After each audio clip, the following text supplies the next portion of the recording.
Fred and Melissa got engaged in 2000. He was in the National Guard, and he proposed as soon as he got back from basic training. Right away, they started planning their wedding. They decided it would be in Savannah, home or close to home for most of Fred's family. And they determined their wedding party, asking me to be a bridesmaid and my boyfriend David to be their best man. The four of us were best friends. David and I were excited for them and were happy to participate in their wedding plans. We all went together to Savannah in January on a scouting mission for the wedding.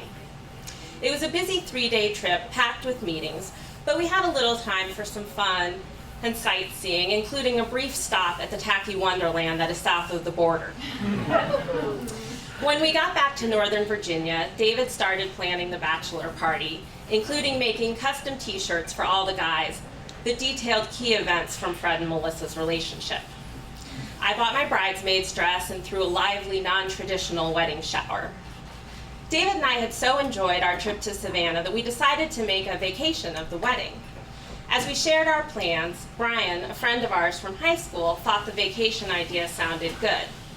So the three of us rented a condo on Tybee Island for the week of the wedding and decided we would drive to Savannah together for the big day. That drive was the worst 10 hours I've ever spent in a car. It was September 12th, 2001. I had planned to spend September 11th preparing for the trip. Instead, I spent most of the day on the couch, shocked and devastated, glued to the television and talking on the phone to my family.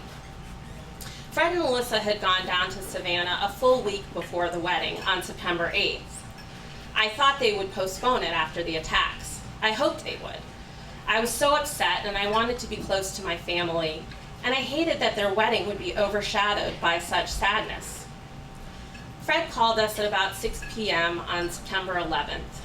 He felt certain that his National Guard unit would be called up for active duty, and he feared that if they didn't go through with the wedding as planned on September 15th, it could be many months before they'd have another opportunity to celebrate with their friends and family. So the wedding was on. I don't think I slept at all that night between getting the late start on packing and just how upset I was. So there we were on Wednesday, September 12th, me, David, and Brian, making the drive from Annandale to Savannah. Brian's response to what had happened was anger. He kept talking about wanting to join the military and fight the terrorists. In his late 20s and about 80 pounds overweight, it just sounded like nonsense to me. We argued over the radio.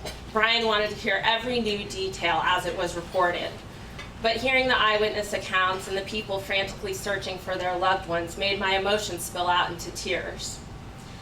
That made Brian angrier. It was as though me crying meant the terrorists were winning. We decided that the radio would be off while I was driving. I stayed behind the wheel as long as I could to forestall the dial being turned to on. Somewhere in North Carolina, someone else took the wheel, and the news came blaring out over the speakers. I sat in silence in the back seat for the rest of the long, tense drive. When we finally arrived in Savannah, we met up with Fred and Melissa at one of the few restaurants that was open. They had been in touch with most of the wedding guests to confirm that it was going forward. As you may recall, flights were grounded on September 11th, and that wreaked havoc on flight schedules for quite a while. Out-of-town guests were assessing their options for getting to the wedding. I just couldn't help but think this was one more reason they should have postponed it. Some of their close friends who lived in St. Louis and Austin decided not to risk getting a flight and had hopped in their cars on Wednesday morning to make the long drive to Savannah. Fred's sister Lori, their maid of honor, lived in Los Angeles, and she was hoping that she could get a flight by Saturday. It was clear, though, that she was not going to be there by Thursday, September 13th, so I was suddenly in charge of the bachelorette party. I was in no mood for a party, but Fred and Melissa wanted to carry on, and I was doing my best to put on a happy face. So I rented a hotel suite, and I called bars and clubs, feeling awkward and embarrassed, asking if they would be open for such an occasion. The girls gathered for the bachelorette party on Thursday night. Some penis lollipops and other novelty items provided by Fred's cousin, coupled with alcohol, helped to bring some levity. Then we headed off to the only bar in Savannah that was open and had dancing. We were met with a less than enthusiastic response. Our party about doubled the number of people in the bar, and we were the only ones who took a turn on the dance floor. The other patrons seemed to be drowning their sorrows. They also seemed to think that we must be oblivious to the tragedy of 2 days prior. "It's not right to be having a party," one of them said. "Don't you know what happened in New York and Washington?" With that, we returned to the hotel to lift the mood and toast the bride. I was happy for the mental distraction the champagne provided. The wedding rehearsal was on Friday afternoon. Lori was still in LA, and the preacher who was to marry them, a friend from high school, was stuck in Ohio. So we muddled through the rehearsal, pretending they were there, hoping they would be tomorrow. The day of the wedding came, and Lori and the preacher had not been able to get flights.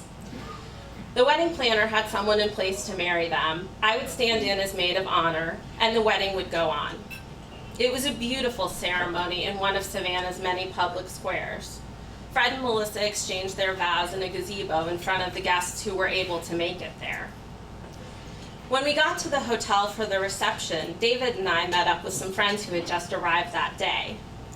One couple coming from DC had with them only the clothes they were wearing. They had contraband items in their luggage, so their bags couldn't get on the flight.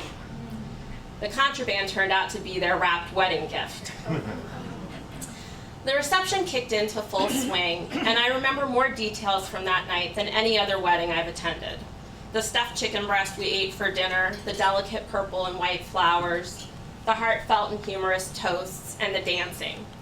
The dancing got off to a slow start. People wanted to talk about what had been happening that week. But then the song Shout came on, and one of the groomsmen and his wife put on such a show on the dance floor, it left everyone laughing and wanting to join in. Up until that moment on the dance floor, I had been thinking about all of the things that were missing. But this celebration brought life back to us all. It had been a difficult journey for everyone, but people had sacrificed time, convenience, clothes, and had set aside their own feelings to be there for Fred and Melissa. I finally felt some relief from the heaviness that had been weighing on me. While Fred and Melissa were on their honeymoon, his unit got orders that they would be deploying in just a couple of weeks. And we all stood by him and Melissa through that and the 3 deployments that followed.